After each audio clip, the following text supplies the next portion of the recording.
This is like the best possible show for Sarah Tiano. We're talking women's baseball. And now we're going to turn and talk to Jason Sudeikis. Yes. This is like not every kind of show that you have where you stop by to spend some time with us here on Women's Sports Now. We really appreciate your time. And even more so, we really appreciate how you're out there constantly promoting the WNBA. You're out there promoting Ted Lasso. You're wearing WNBA gear. So I'd love to know why you are so passionate about women's sports. Oh, gosh. I mean, I'm just passionate about sports in general. We just happen to have, one of the best teams in the WNBA, a quick jaunt away from our home here in Brooklyn.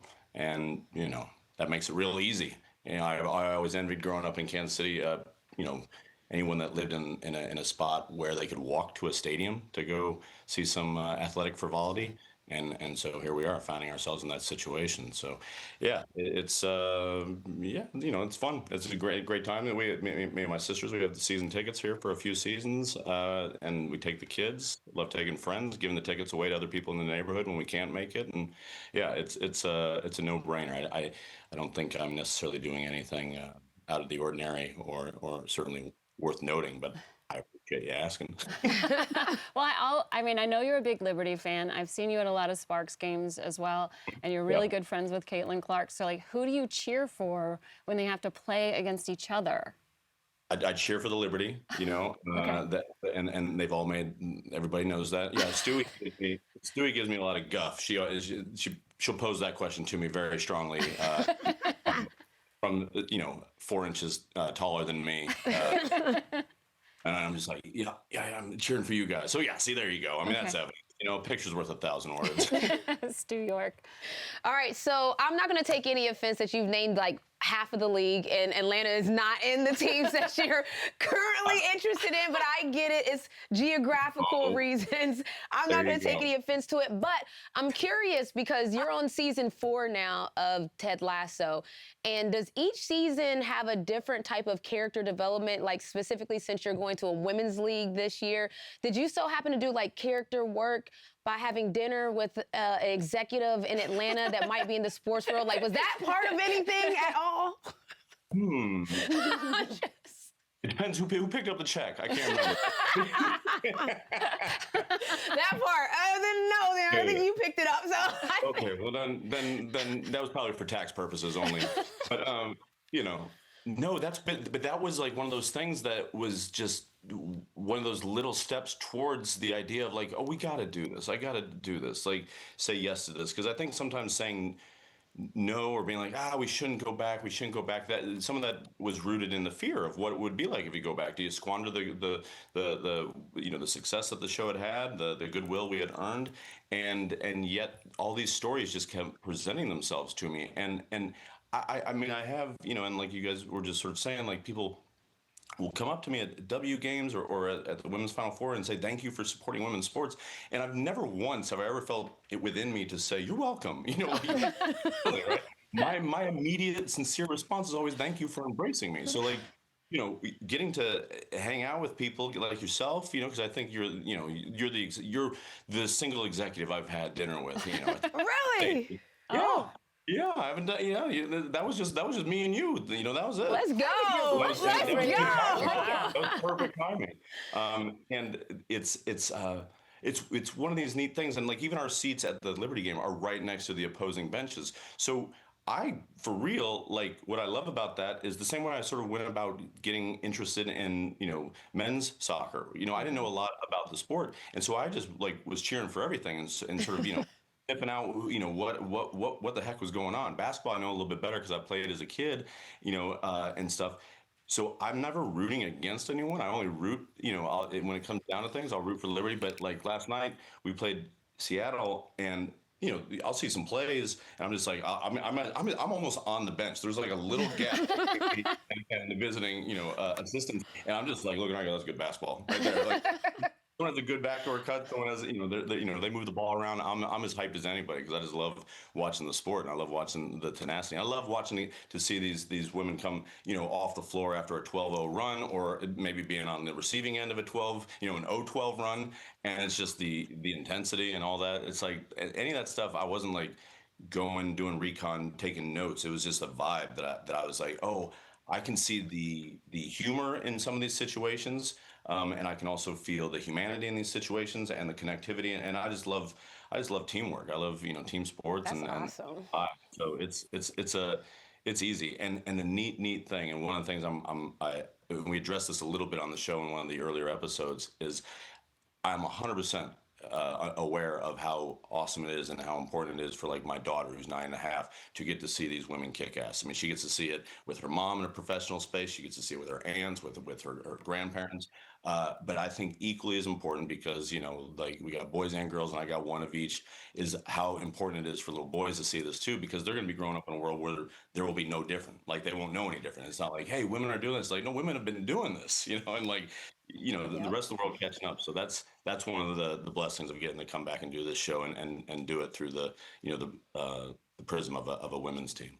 Yeah, I mean, Rich and I both feel the same way, that our kids go to UCLA women's basketball games because they want to learn how great these women are, how dominant they are, and to support their sister.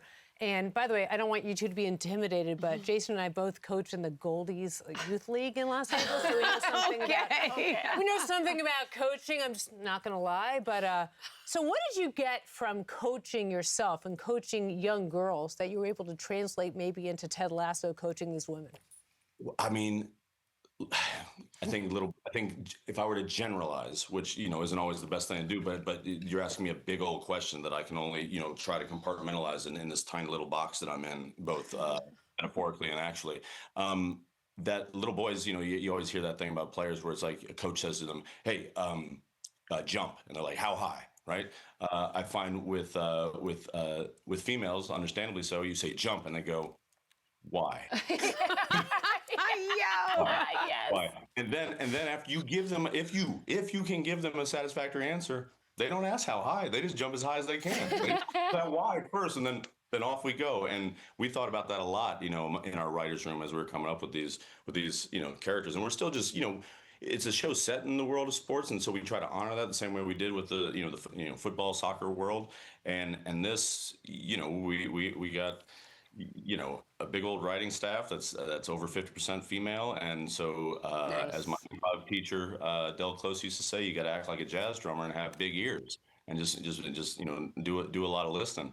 But we're really just trying to tell these stories about these specific women in this specific situation, and the way that that whole situation brings out different sides and different questions for Ted to ask. As a curious fella that lives in the questions, he gets answers in places he didn't necessarily know he needed to get them from. Well, I want to ask a little bit about the specific women, like the actors on the show. I heard that you took them to an NFL game in London. What was that experience like with all of them? Well, the majority of them are, I think all of them actually are, from the UK. So to watch, American football. And we had a few of us, like Brendan and I, who plays Coach Beard. We're sitting in front, and our producer and pal Chip Hamilton has been with us from the get-go. He's in front, and so they're asking questions, but so we're overhearing all the conversation.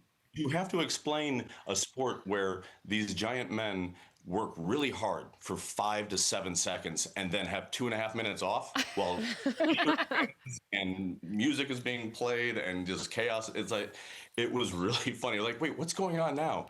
And after, they loved it, because there's all sorts of time to hang out and have fun. And the NFL puts on a heck of a show when they go overseas. It's very, very, it's hard to explain. We just sort of know the sport growing up here, right? And then I'm trying to break it down where I'm like, well, it's a war metaphor. Think of the ball as like a bomb, and we're trying to get the bomb in their headquarters, and we can do it with missiles, or we can do it with hand grenades. I'm like, this isn't helping. And then someone's singing, Sweet Home Alabama, or Brown Eyed Girl, and everything's forgiven, Right. Well, I want to talk about your sneakers really quick, because your sneakers game is always on point. You wore the Caitlin ones to the premiere. What sneakers are you excited about coming out? And do you have any that you haven't worn yet that you're saving for another special occasion? Yeah, I mean, the good folks at Nike, I was like, hey, can I wear all women's kicks through the press tour? And they were like, yes. And Caitlin was the first one to say yes. That's where I started. And she kindly gave me the thumbs up. And then, but I've got, what did I rock yesterday? I wore Sabrina's yesterday to the game, last night to the game, but I've had a few of those. I got Asia 2s that I'll probably rock tonight at the Paley Center, or Pally Center. I don't know how you say it. Nobody does. We're doing a Q&A after a screening that Megan Rapinoe is hosting, and so I'll rock those. And then I got, I'll probably rock, here's a perfect example. I'll probably rock the Asia 2s to the Liberty, I'm not probably, I know I'm going to the Liberty Aces game on Sunday, even though I'll be cheering, and wearing, the sea foam up top. I'll have my connectivity to the earth will be the A2s.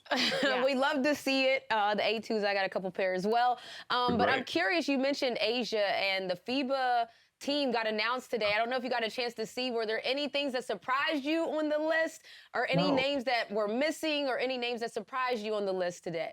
I mean, of course, keeping it local, Sabrina not being on there, Olivia Miles not being on there, but who you take off? And Kelsey wasn't eligible, is that right? I don't know how Kelsey that stuff Plum? works. Oh, no, Kelsey Mitchell. Oh, yeah. No, We I- had that conversation before with Renee. Because, it's always when there's only 12, it's almost like what happens with All-Star, where it's like, what do we do if you're trying to say somebody else goes on? Who you pulling off? And so that's always just a tough list when you have such deep talent. 100%, and may it stay this difficult for I know it will. We all know it will for 100,000 years, Yep. right? It should only ever get harder from here forward, as long as some people don't pull any shenanigans with Title IX and any of that jive. Like we just stay the course, and because boy, oh boy, you can't help but look at the bigs on Seattle and be like, well, maybe not tonight, but 2 years from tonight. Goodness me. Well, they'll be there Yeah. on I another know. country's team, but they'll be there. Yeah, well, that's true. Yeah. But even just the league, just raising up in all those different teams, all those different cities, and hopefully Kansas City will be one of those here in the next few years. Because I'd love to get a WNBA team to be over there the same So way. then, so then do you leave New York and you have to just denounce your fandom, or what happens? You know what? We will have another dinner when it finally. Because at that point, I'm gonna need to ask you financial advice. What now? What do I do now? Oh, so we're spinning this forward. Let's Breaking go. news, women's sports now. Jason Sudeikis buying a team and putting it in Kansas City. You heard it here first. I'm just saying. Yeah. Just throw. Yeah, come on. Make it I'm too busy rain, buying Ted. shoes. Make it rain, Ted. Oh, my gosh. Jason, thank you for taking the time. We know how busy you've been. It means so much that you would stop by here and spend some time with us. It means a lot to me that y'all would invite me. So it's great. Great to see all three of you. And let's see what happens. Jason Sudeikis here on Women's Sports Now. Season 4 of Ted Lasso up and running on Apple TV. New episodes released weekly on Apple TV.